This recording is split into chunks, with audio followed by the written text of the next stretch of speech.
Welcome to NexTalks. I'm Nex, and this is where I talk. Today we're talking about addiction. This is a follow-up to episode 19 about drugs, and I'll mostly be focusing on drug addiction, but keep in mind throughout this that there are a lot of other things that people can be addicted to, from sex to sugar, gambling to video games, even being a workaholic. There are plenty of things and behaviors that have addictive potential. So let's dive in. As I was planning this episode, someone asked me a great question that I think is worth exploring here. What's the difference between an addiction and a habit or pattern? I think the definitions here are less important than the impact they have on your life. The way I see an addiction is an unhealthy habit that a person knows is bad for them, yet they have a really difficult time stopping. For me, it's cannabis and video games. This may not be true of all addictions, but for me, I use these things to numb out as a way of coping with difficult thoughts and feelings, and they're also a form of escapism. Take a moment here, maybe pause the episode, to think about what you do habitually that has a negative impact on your life, your mental health, your relationships, etc. One of the first things I did to prepare this episode was an internet search for the scientific data around addiction. The top result brought me to the NIDA website, the National Institute on Drug Abuse. The page was from 2011, 13 years ago. That really upset me, so I dug further, and the most updated page that I could find on their site about this subject was from 2018, 6 years ago. This is beyond appalling. It really shows how much the US government cares about this. Meanwhile, the current federal budget for 2025 has pledged $3.3 billion to the DEA, the Drug Enforcement Administration. They would much rather focus on criminalizing drugs and drug use than to actually help people free themselves from addiction. Addiction is a mental health disorder, and it should be treated as such. Our entire system would be fundamentally transformed if we decriminalized drugs. This would take the power out of the hands of law enforcement and put that power into the hands of medical professionals where it belongs. The NIDA website itself states that addiction is caused by a variety of factors outside of the addict's control, like genetics, aka biology, their environment, such as their socioeconomic status, their home life, their peer experiences, as well as their development. The younger a person starts using drugs, the more likely they are to become addicted. None of this implies anything about a person's ethics or moral character. So why do we treat them like criminals? They're not a bad person, they're sick. They need treatment, not judgment. Generally speaking, addiction is caused by a disruption to the brain's reward systems, particularly around dopamine, as we talked about in episode 18 titled Video Game Brains. Prolonged, repeated drug use can increase a person's tolerance, causing them to need to consume more and more to achieve the same effects. Even then, the experience is usually different than a person who uses the drug occasionally or rarely. Think of a person you know who rarely uses cannabis. When they do consume it, they get quite high, and it's pretty apparent by a change in their behavior. Compare this with someone who uses weed all day, every day, and you can picture what I'm talking about here. At a certain point, it doesn't matter how much of the drug you use, you're not going to be as strongly impacted by the chemical as you were when you first started using it.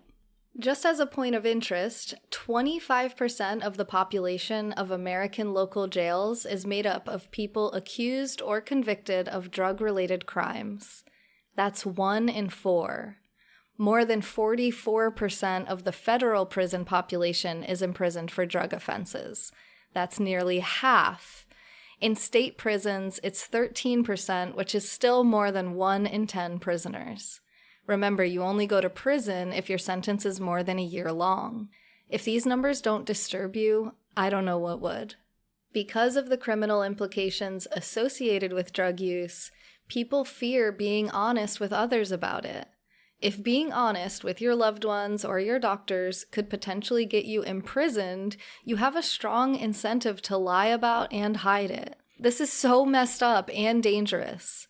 Imagine a world where a patient can be open with their physician. There's currently not a whole lot a doctor can do to help someone if they're not ready to stop using yet. Imagine how much more they could help by at least being able to monitor their dosage and the ingredients of the drugs they're using. The risks of overdose and poisoning by dirty drugs and dangerous chemicals like fentanyl would quickly become a thing of the past. Many people around the globe are currently using prescription medications on a daily basis in a responsible way. Who's to say they couldn't be trusted to do the same with what we currently consider recreational drugs? Of course, I still think actions that endanger the lives of others should be criminalized, such as drinking and driving, but simply possessing or using a drug does not have to be a crime. There are already governments doing this today, such as Portugal and British Columbia in Canada, but I think it's time for the bigger world powers to put it to the test. Regardless of the criminal implications, though, there are probably people listening who do not wish to continue to be addicted to whatever their particular vices are. So I'd like to close this episode out with some tips and advice, both for those who are struggling with their own addictions and for those who have loved ones struggling with addiction. For those of you with addictions, first, be honest with your healthcare providers. They are only required to report to the government when they have good reason to believe someone to be a danger to themselves or others. They do not have to report any drug use that you report to them. Then, ask them for their suggestions. Many of them are trained in this subject, and they'll likely know of resources available to you in your local community. Do your own research too. You can find local support groups, online support groups, therapists, specialists, books, videos, etc.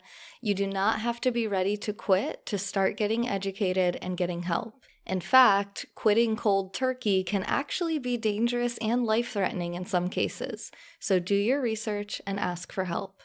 Be patient and compassionate with yourself. These things take time and no one is perfect.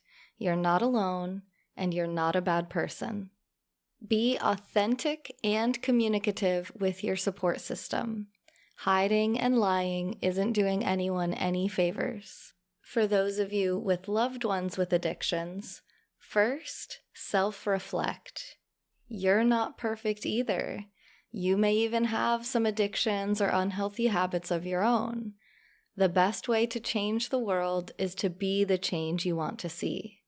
Be a model for others. Live life the way you think it should be lived, and the people closest to you will see that without you having to lecture or give any advice. Then, just like I advised the people with addictions, be patient and compassionate with yourself too. When you make a mistake, acknowledge it, apologize, and put energy towards improving. No one says the perfect thing the perfect way all the time. Stay aware and apologize when it's warranted. Continue to introspect and reflect on yourself and your values. What is most important to you? How can you establish healthy boundaries that honor both you and the person with the addiction? Communicate your boundaries.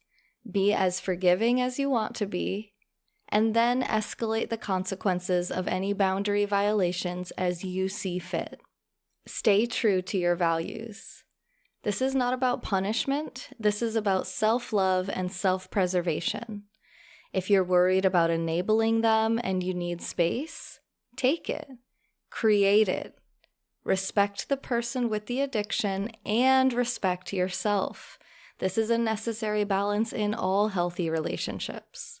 And just ask the person with the addiction what they want and need and how you can help them.